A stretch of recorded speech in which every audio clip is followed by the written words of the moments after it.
Bonjour à tous, Eric Garcia, formateur à temps dédié au CESU 64B du centre hospitalier de Pau.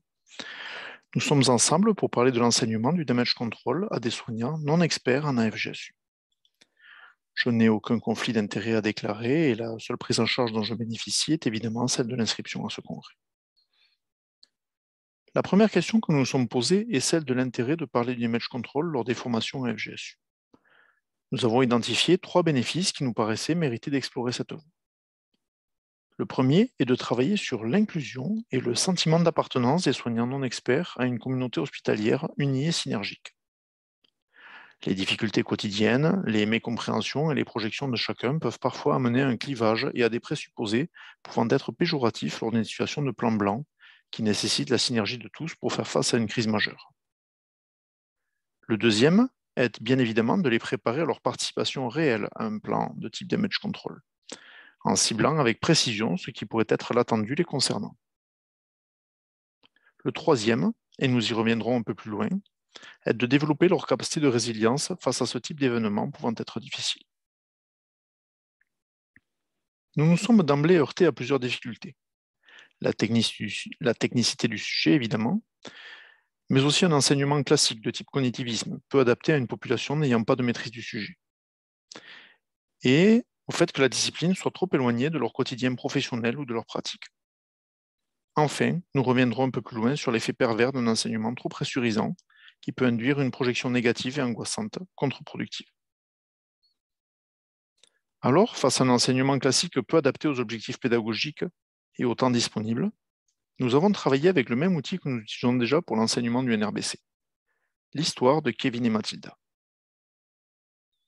L'histoire de Kevin et Mathilda a déjà bénéficié d'une présentation au Congrès national de l'enCESU en 2021, dont vous trouverez la vidéo en lien sur cette diapo. En résumé, il s'agit d'utiliser une situation de vie quotidienne, celle d'un enfant qui se blesse un jour de pluie dans le jardin et qui est recouvert de boue, pour utiliser une approche constructiviste afin de faire émerger par les stagiaires les grands principes d'une chaîne de décontamination en s'appuyant sur leurs connaissances antérieures. Alors, qu'en est-il de cet outil face au SSE et au plan blanc? Nous utilisons l'histoire de Kevin et Mathilda ont gagné le match de rugby. Ils ont gagné le match de rugby et ils sont tout excités, mais ils ont aussi très faim et très soif. Et nous allons construire avec nos stagiaires des solutions pour nourrir ces jeunes enfants. Avec évidemment une phase terrain où peu de personnel pourra intervenir. Puis une phase vestiaire où il sera déjà possible de leur donner à boire et quelques fruits sucrés, brossant là les bases de l'organisation d'un plan hors sec et de la graduation des soins. Puis, nous partirons de l'hypothèse que le papa de Kevin et Mathilda invite l'ensemble de l'équipe à venir manger à la maison. Et si nous sommes habitués à cuisiner des repas élaborés pour 4 personnes, nous ne pourrons maintenir cette stratégie face à l'afflux massif de gens affamés. Les stagiaires nous proposent donc en général de réadapter nos objectifs culinaires et de proposer un repas simple mais efficace pour le plus grand nombre, permettant ainsi une gestion adaptée au stock disponible, et ce, dans des délais compatibles avec les nécessités de chacun. Cet outil peut bien évidemment se décliner en soirée apéro lorsque vous êtes avec une population d'étudiants de type IFSI, ou un anniversaire surprise lorsque vous êtes avec une population de stagiaires jeunes adultes. En résumé, il s'agit d'utiliser une approche constructiviste basée sur des acquis antérieurs des stagiaires afin de co-construire des logiques de travail. Mais qu'en est-il pour le damage control? Eh bien, nous leur proposons de catégoriser les convives en 4 groupes différents, classés par l'urgence à devoir ingurgiter des sucres lents. Et l'on commence à faire émerger les différentes catégories de victimes et les critères de triage. Puis, nous travaillons avec eux sur le circuit d'un jeune rugbyman affamé, sautant l'étape du salon pour se rendre directement au bloc opératoire, afin de recevoir l'alimentation minimum lui permettant d'être rapidement transféré vers un service de réanimation, où il recevra un conditionnement général pour être en état de se représenter à la cuisine, afin de recevoir le repas définitif qu'il pourra alors tranquillement aller déguster en secteur d'hospitalisation, dit la salle à manger. Le parallèle permanent entre les différentes pièces de la maison et les différents secteurs de soins d'un hôpital nous permettent de suivre la même logique pour construire le parcours des urgences absolues qui vont s'arrêter dans le service d'accueil d'urgence afin de recevoir un traitement d'attente à base de chips et de grenadines avant de passer par le bloc opératoire et les services d'hospitalisation. On peut ainsi dérouler l'ensemble du schéma organisationnel d'un plan Orsan Amavi Damage Control en faisant émerger les logiques de travail par les stagiaires. Si cet outil est très intéressant et nous permet une adhésion et une participation bien supérieure de la part de nos stagiaires, nous avons malgré tout continué à travailler sur les objectifs pédagogiques vus précédemment. Pour ce qui est de l'inclusion et du sentiment d'appartenance, nous utilisons l'image du bateau. En effet, lorsque la vigie, le centre 15, nous prévient d'une zone de tempête, la première voile qui va être utilisée, ce sera le FOC, ou le service d'urgence. Et peut-être qu'au plus dur de la tempête, une grande partie des marins devront aller aider à le hisser et à le maintenir tendu. Mais le FOC lui-même ne permet pas de sortir de la tempête, et l'on devra progressivement mettre les voiles secondaires, le bloc opératoire et la réanimation, puis utiliser la grande voile, les services d'hospitalisation, fonctionnant en pleine puissance. Le tout supporté par les services techniques et piloté par le capitaine et la cellule de crise. Si chacun a une compétence et une spécificité propre, tous forment ensemble un seul équipage qui s'entraide et œuvre de manière synergique pour sortir de la tempête. Notre deuxième objectif était de les préparer à ce que l'on pourrait attendre de leur participation réelle à ce genre d'événement. Et il y aura trois grandes possibilités. Celle de témoins ou de premier intervenant, car ils se trouvaient sur la zone ce jour-là, n'excluant pas de fait les notions élémentaires de travail en préhospitalier. Mais aussi la possibilité de venir renforcer les services d'urgence pour brancarder ou s'occuper des urgences relatives, par exemple. Puis, bien évidemment, de prendre des patients en charge dans les secteurs d'hospitalisation. Afin de faire émerger les grands principes et organisations de travail, nous utilisons l'analogie de l'incendie. Si vous étiez dans un immeuble en flammes et que vous découvriez une victime, pensez-vous qu'il serait adapté d'envoyer des secours médicalisés ou d'engager une réanimation cardio-pulmonaire au sein du bâtiment? L'évidence de la situation nous permet de faire émerger le concept de zone d'exclusion, mais aussi d'identifier quels types de secours peuvent être engagés dans une zone d'exclusion, que cela soit face à un incendie ou face à une situation de violence. On peut donc travailler avec eux sur les actes réflexes à adopter lorsque l'on s'est retrouvé par malheur à l'intérieur de cette zone d'exclusion. Et les stagiaires sont prompts à nous proposer d'évacuer et de passer une alerte au service de secours. Certains parmi eux sont mis mal à l'aise de laisser les blessés derrière eux, et l'on peut facilement faire émerger le concept d'extraction d'urgence et les renvoyer aux modules de dégagement d'urgence précédemment enseignés. Lorsqu'on leur demande s'il est adapté de rester en bas de l'immeuble, ils évoquent spontanément le risque lié aux explosions et aux chutes d'objets, et proposent de s'éloigner derrière un bâtiment ou un mur porteur. Nous venons de faire émerger le concept de zone contrôlée et de PRV. On peut ainsi continuer à construire avec eux les bases de l'organisation d'une chaîne de prise en charge préhospitalière, et ce jusqu'au transfert au bloc opératoire. Cet outil répond à l'objectif de résilience, en bloquant le mécanisme projectif angoissant et en les aidant à développer une capacité d'action, en les aidant à se projeter dans une action ayant du sens.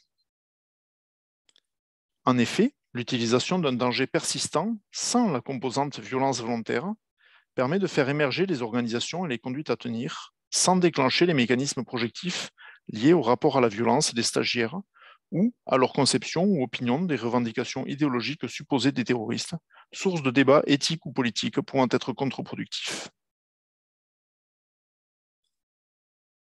Maintenant que nous avons vu quelle est l'approche et quels sont les outils que nous utilisons, nous nous sommes posé la question légitime de l'efficience de cet enseignement dans le développement d'une compétence opérationnelle des stagiaires. Nous avons commencé par proposer des évaluations pratiques en AFGSU sur des situations simulées. Et nous nous sommes confrontés là à deux problèmes. Le temps nécessaire au maquillage et à la mise en œuvre d'une situation de simulation préhospitalière, ainsi qu'aux outils adaptés pour simuler une situation de plan blanc hospitalier. Pour ce qui est de la simulation préhospitalière, boîte de nuit, terrasse de café, etc., l'utilisation de prothèses de blessure ou le maquillage sur pansement de type off-site permet d'anticiper la charge logistique et de réaliser une mise en place rapide et efficiente. Vous voyez ici le rendu que cela peut donner pour un coût de revient inférieur à 2 € en travaillant en amont des blessures sur des pansements de type off-site que l'on peut coller au dernier moment sur les plastrons, sur les mannequins. Il est à noter que cet outil est particulièrement performant lorsque vous devez réaliser de nombreuses blessures pour un exercice d'ampleur de type plan blanc institutionnel. Pour ce qui est de l'évaluation d'une situation de plan blanc et de son articulation organisationnelle en FGSU, nous nous sommes naturellement dirigés vers les serious games. Si l'utilisation de Playmobil ou de Lego est désormais connue de tous et bénéficie d'ailleurs d'un atelier au sein du Congrès, animé par Florent Gachet et Antoine Lefebvre, je vous conseille fortement d'y vous y intéresser. Elle mobilise trop de moyens et nécessite trop de temps pour nous avoir paru pertinente en FGSU simple. Nous nous sommes donc dirigés vers un outil de type travail sur plan, inspiré des wargames grand public. Vous voyez sur cette diapo le plan des urgences et de la réanimation, ainsi que de l'unité d'hospitalisation de courte durée, avec les différents flux de patients et de personnel simulés par un incrément de 15 minutes. Il s'agit là d'un outil simple, peu coûteux, et malgré tout très performant pour brosser les flux et l'organisation générale d'un plan blanc hospitalier. Comme nous l'avons déjà évoqué, le fait de réaliser des mises en situation pratiques, validant l'acquisition d'une compétence, est un outil qui nous permet de faire passer les stagiaires d'une anticipation négative et d'un sentiment d'impuissance à l'acquisition progressive d'une capacité d'action. Premier pas dans une stratégie de coping actif. Enfin, au-delà de l'évaluation à chaud en formation, nous nous sommes intéressés à l'évaluation à froid. Y a-t-il eu un transfert de compétences dans les pratiques professionnelles des stagiaires? Et dans quelle mesure cela contribue-t-il à l'efficience générale de l'institution? Nous avons donc regardé l'évolution des pratiques quotidiennes dans le service de SMUR, dont l'ensemble des personnels n'avaient pas pu bénéficier d'une formation spécifique en damage control. Et nous avons réalisé un exercice plan blanc institutionnel en conditions au plus proche du réel possible. Pour ce qui est du SMUR, nous avons constaté l'intégration des options de prise en charge et du matériel de damage control dans des situations non directement liées au terrorisme, de type blessure par arme blanche ou par arme à feu, ou situation de traumatologie multivictime. Pour ce qui est de l'exercice plan blanc, nous avons constaté que les gestes techniques étaient OK et que la stratégie globale était acquise, mais que la mise en œuvre restait lente ou figée pour les opérateurs de terrain, sans guidage ou validation par un team leader dynamique. Ce qui nous a amené à des délais rallongés, peu conformes à la doctrine chirurgicale en damage control. Un débriefing et une rétro-analyse nous ont permis de proposer plusieurs adaptations dans les objectifs de formation. Réaliser un complément de formation pour des référents qui assureront le guidage sur le terrain des opérationnels, mais aussi augmenter la part de stagiaires dans les personnels d'encadrement et dans les personnels de direction en formation spécifique. Ensuite, travailler des exercices séquentiels chronométrés, mais aussi répéter un exercice d'ensemble institutionnel chronométré une fois par an. En conclusion, l'analyse des objectifs et des contraintes liées à l'enseignement du damage control auprès des populations non expertes nous amenait à un design pédagogique tri-objectif. Un objectif d'appartenance, qui est l'objectif stratégique, faire en sorte que tout le monde travaille mieux ensemble au sein de la même structure. Un objectif centré sur la participation opérationnelle du stagiaire, qui correspond à un objectif tactique du travail attendu le jour J. Et à un troisième objectif plus individuel, centré sur le développement de la capacité de résilience personnelle des stagiaires face à ce type de situation. L'évaluation à chaud lors des FGSU, puis l'évaluation à froid lors d'un exercice institutionnel, nous ont amené à reprendre un cycle d'analyse des besoins et de design pédagogique pour adapter notre offre de formation. Je vous remercie de votre attention et je suis à votre disposition pour toutes les questions.